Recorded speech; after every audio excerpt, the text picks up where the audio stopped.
Friends, airport पर दोबारा से सख्ती बढ़ा दी गई है। बहुत ज़्यादा आपको मुहतात रहने की ज़रूरत है और ये सख्ती एक बार फिर दोबारा से बढ़ाई है। मतलब कि काम अभी तक नरम नहीं पड़ा और 3 शहरों को मजीद और भी नॉमिनेट कर दिया गया है। लोगों के हज़ारों रुपए ज़ाया हो रहे हैं क्योंकि कुछ ऐसे लोग हैं जिनका वीज़ा भी ज़ाया हो जाता है, क्योंकि उन्होंने जो ट्रैवलिंग पीरियड होता है ना, जिस दौरान करना होता है, बिल्कुल एंडिंग टाइम पे वो फ्लाई करते हैं। इस वजह से उनका वीज़ा भी ज़ाया होता है। और टिकट से आपको पता है, जिन्होंने डिस्काउंट पे उठाई होती है या ग्रुप का जो फेयर होता है टिकट का, वो नॉन रिफंडेबल ही ज़्यादा होता है, वो भी उनका ज़ाया हो जाता है। और आपको पता है, कोई टिकट अगर कैंसिल या रिफंड करवानी हो तो वो कम से कम फ्लाई करने से कोई 6, 7, 8 घंटे पहले करवाते हैं ना कैंसिल। दूसरा ये इशू है कि आजकल एयरपोर्ट पे बहुत ज़्यादा क्वेश्चनिंग आंसरिंग भी हो रही है। इवन के उम्रा वालों से, विजिट वीज़ा वालों से, फैमिली वीज़ा वालों से, बिजनेस वीज़ा वालों से, इवन के वर्क वीज़ा पर भी जाते हैं, किसी भी कैटेगरी का वीज़ा है उस पे बहुत ज़्यादा आपसे सवालों जवाब किए जा रहे हैं। और आप अचानक से अगर कोई क्वेश्चन हो तो उसके लिए मेंटली प्रिपेयर नहीं होते, जिसकी वजह से अगर आप डाउटफुल आंसर देते हैं तब भी आपको ऑफलोड की स्टैंप लगाकर वापस किया जा सकता है। सम टाइम ये होता है कि आप जिस पर्पज के लिए जा रहे हैं, आपका सवाल का जवाब जो है वो सही से मैच नहीं करता।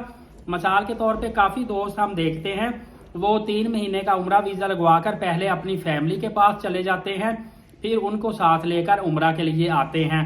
तो डेफिनेटली उनकी ज़्यादातर जो टिकट है, फॉर एग्जाम्पल वो दमाम की हो सकती है, हाइल की हो सकती है, या किसी भी सिटी की हो सकती है। तो अगर इमिग्रेशन ऑफिसर आपसे पूछता है कि आप फलां शहर में क्यों जा रहे हैं, आप तो उम्रा के लिए जा रहे हैं, तो आपके पास प्रॉपर कोई आंसर ना हुआ तो वो तो यही समझेगा ना कि वहां पे कोई काम इसने ढूंढा हुआ है, उसके लिए जा रहा है। और इसके अलावा अगर आप वहां पे जाके होटल बुकिंग करते हैं तो वो आपसे पूछ सकते हैं कि आप किस होटल में जा रहे हैं, वहां का रेंट क्या है, उनका किसी का मोबाइल नंबर दें, ये आपके पास हो सकता है चीजें ही ना हो।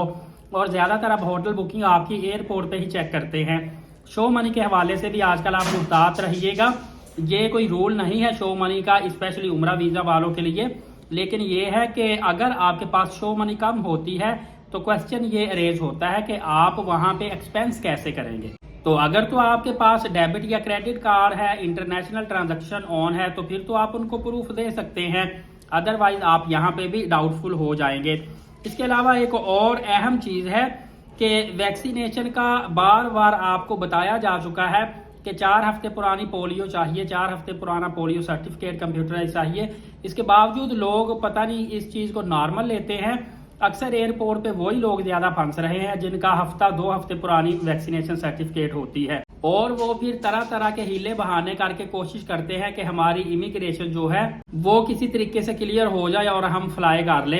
हालांकि ऐसा नहीं होता।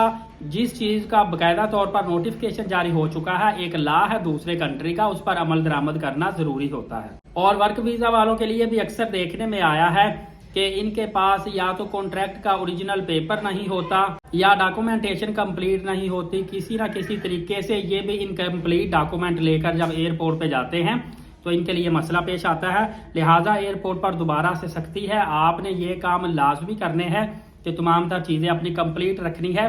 फिर इंशाअल्लाह अज़्ज़ा वजल आपको कोई भी एयरपोर्ट से नहीं रोकेगा और आप बासानी बगैर किसी नुकसान के सऊदी अरबिया में चले जाएंगे। दुआ है अल्लाह ताला मेरे सब्सक्राइबर और व्यूवर्स को बार बार बादब उम्रा की सादत नसीब फरमाए। एलीट साकिब यूट्यूब चैनल को सब्सक्राइब करके बेल नोटिफिकेशन को ऑल कर लें। नमाज कायम करें, नबी पाक सल्लल्लाहु अलैहि वसल्लम पे कसरत से दुरूद पाक और कुरान मुकद्दस की तिलावत किया करें। इजाज़त दे, बहुत शुक्रिया, जज़ाकल्लाह।